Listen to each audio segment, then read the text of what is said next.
Now, the first aspect, the political, embodied by the constitutional government, separation of religion and state, which is implemented now in the Muslim countries as well.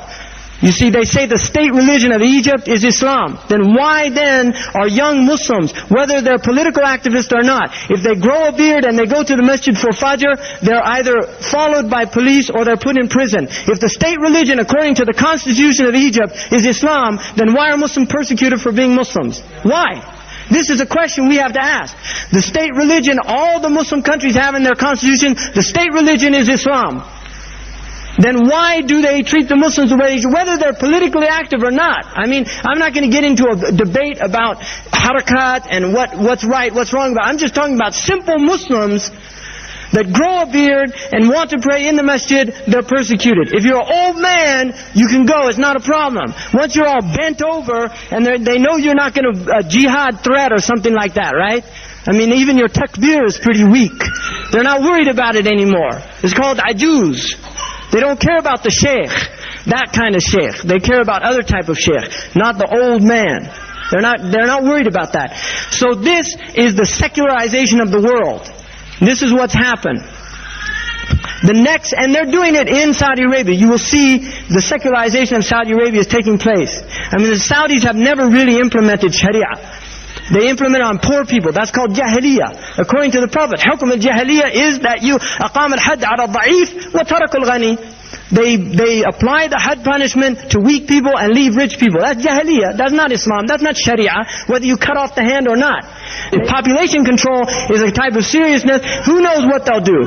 They tell us we're overpopulating. Read their own studies. They pay people in certain European countries to have children. Right? Do you know that? They pay people, white people, they pay them to have children. And yet they're sterilizing Muslim women all over the world. So if you're really worried about population control, why don't you just bring some of those Muslims to your country? All of these Muslims want to get passports and become part of the EEC. You'll get lines of them outside the embassy. Just, we need population people. Right? So they don't care about the earth. They don't care about the overburdening of No. They see brown people getting too many, Muslims getting too many. We have to scare them and say the earth's overpopulated, can't bear this thing. And yet they pay people to have children. Alright? This is a reality. We shouldn't be fooled by these games. The next thing is the economic Haman. Haman is the economic power. This is the banking system. It becomes, everybody has their plastic card. Right? This is the number. Everybody buys and sells with the number of the beast, according to the Christians. The Christians talk about the Antichrist. In their own book it says they won't buy or sell unless they have the number of the beast. Your number is this number they give you on the plastic card. They've already have a move. I need somebody to get her relax. I can't talk with the screaming.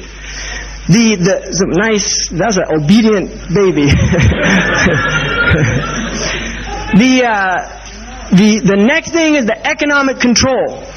You will buy and sell with the number. You have to have a number to buy and sell. Right now they're still using currencies. They are moving already to eliminate currencies. They want to have debit cards. And there's already massive propaganda to convince people that this is to our benefit. If you think of the actual impact, and look, don't think I'm fantasizing here. Seriously, this is happening before our very eyes. You are now in the United States, the vast majority of transactions happen with cards. You go into the grocery store, you use your ATM card. You go into the gas station, you have automatic gas. You just slide your card through. This is absolute control. The one eye that is watching everything has complete control. The moment you slice that thing, they know where you are. All they have to do, if they want to punch, they put your number of your credit card, which they all have access to. There's no private property, privacy, all these things. Forget about that. They study you. They know where you shop. They know what type of books you buy. If you buy, they'll trick you into buying these preferred reader cards and things. You go to a bookstore, so you want to join up with the preferred reader, and then whenever you buy a book, they literally print in the books you're buying and then turn the card. This is what they do in the United States. And then they do statistical analysis of what type of people are reading what type books. Because they want to know. The FBI in the United States, the Federal Bureau of Investigation, will check yearly what books were checked out in the entire United States with computer analysis. So they know exactly what books people are reading. And then they see what type of segment. That's why statistics, they love statistics, because they can work out, see what type of people are reading political books, what type of people are reading pornography. Now they know. And when you download on these things, not you, and nobody should be, but these people downloading pornography on their computers, they know exactly what they're watching. They know what they're watching in their houses. Out of the 20 most downloaded things, 8 of them were pornographic things that they were doing. You see, this is their great technology. So they have all this wonderful, vast, extraordinary, complicated technology, and there they are, these people having virtual sex with their machines. I mean, this is asfal as-safilin.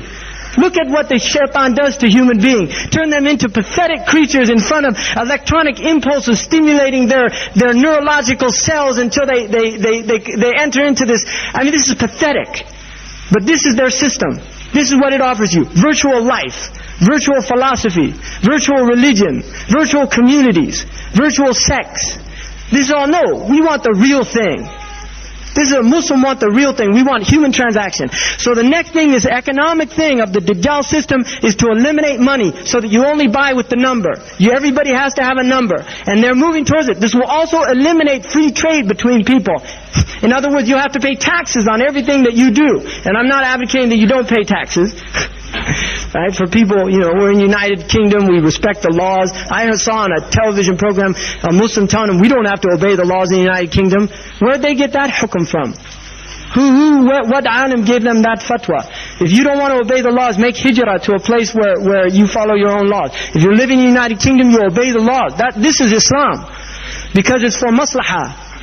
وَالضُّرُورَاتُ تُبِيحَ الْمَحْظُورَاتِ It's usul. Study your usul. But the point is that the economic system is being enacted within, I would say, Allahu A'lam, but within 10 to 20 years, the money, this type of money, they're working out night and day to find out ways of eliminating currency transactions between people. It's going to be hard, but this is what they want to do. The next thing is the military, which is junuduhuma, the armies of Fir'aun and Haman. They have to have an army. The United Nations, in the attempt to create a world army that will literally police people in the same way like Noam Chomsky has mentioned, it becomes like a mafia protection agency. If you're not paying up, then they send the mafia in to break some arms, break some legs. This is what they do, so that they create a world army that will begin to do these things. Now where in all of this, all of these things that are happening, where then are the Muslims in the midst of it? We are the wrench in the works. I mean, literally, we are the wrench in the works. Now, there are other groups that are problematic. Bismillah ar-Rahman ar-Rahim.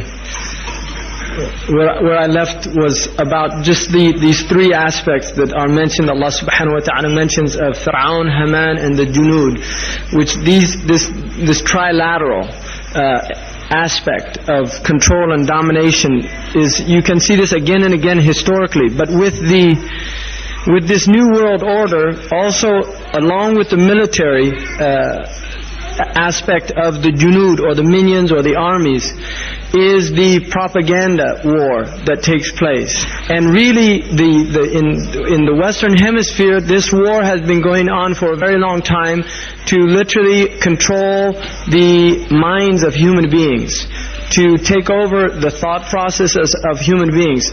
I mean, there has been massive studies since the 1950s in mind control. The Americans became very interested in mind control after the Korean War because of certain American soldiers that were brainwashed during that period. And that term actually begins to arise it becomes in military jargon, the idea of brainwashing individuals. Some of the American soldiers that were taken prisoner in the Korean War literally began to propagate on the radio and broadcast to American troops communist propaganda and these things. It turned out that they had been worked on very severely by Russian and Chinese manipulators. The Americans became very interested in this. They wanted to understand what exactly was taking place, and they began to study this a lot. They found certain patterns in terms of brainwashing people. One of them was repetition, to constantly repeat over and over again. And this is something that the corporate world has taken up. the idea of jingles in advertisements and these things. This continual repetitive nature of advertising, literally getting people to constantly be reminded through jingles, oftentimes using rhyme jingles and these type of things. Also certain images. There have been studies that have been done in terms of the neurological effects of viewing pornography that are very frightening. And unfortunately these have been done at major universities in the United States. I don't know about the European research.